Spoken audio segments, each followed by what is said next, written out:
As you're entering George Hislop Park, I just want to tell you about the friend whom this park is named after. George Hislop was a long-standing gay activist in Canada. He fought for gay rights back in the day when it wasn't very kosher to be a gay man in this country, and was not afraid to stand up for what he believed in. I met George Hislop one day quite by accident. I was out with a number of friends doing a pub crawl, and at the end of doing all of the bars along Church Street that day, we thought that the pub crawl was over. And one person pointed out that we had not gone to the spa in Maitland, which had a bar in it. So reluctantly, we all went, thinking this is a little crazy to be going to a bathhouse for a drink, but we did. When we got there, I was then introduced to George, who was sitting in a towel at a table with his newspaper, and we all sat down around him, and when we sat down, he started telling us stories. Many of the stories were about gay history that had happened here in the city, across the country, and I was fascinated. I was sitting right beside George at the time, and over the course of the evening, people started to leave out of the group, and it got down to just George and I sitting there, and I was there until the bar closed. I turned to George and I said, "I've never heard my gay history like this. I know nothing about gay history, but you obviously lived it." And he did. He was there for many of the protests, not only in the city but across the country, and was asked many times to speak to other groups within the country and took many trips. So I asked him if I could come back again another day. And he said, "Oh, absolutely. He'd love to have me come back." We exchanged numbers and information, and off I went. I think I was back the very next day to sit down and have another drink because I was so curious as to what I didn't know yet. So George was a wonderful source of information, and not only was a wonderful teacher of gay history, but had lived that gay history.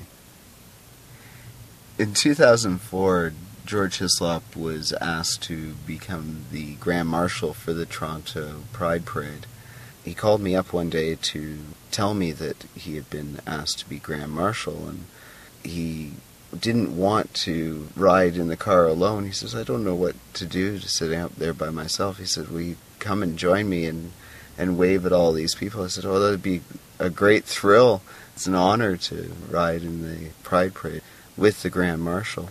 But it was a great honor to George, and he was very thrilled to be honored as Grand Marshal and that parade.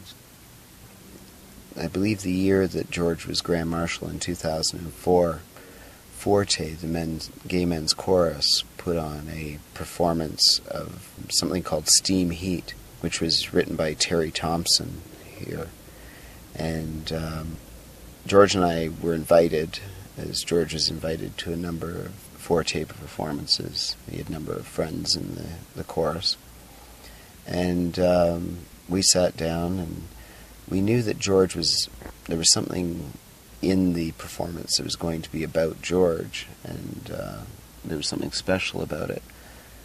But we were sitting there in the audience, and as the evening progressed and as each song went by, there was a dramatization of George and a young man sitting in the bathhouse, having met there, and the man portraying George on stage was basically laying out the gay history in the city of Toronto, of the bathhouse raids, of various conflicts and various fights that the gay and lesbian community had to go through.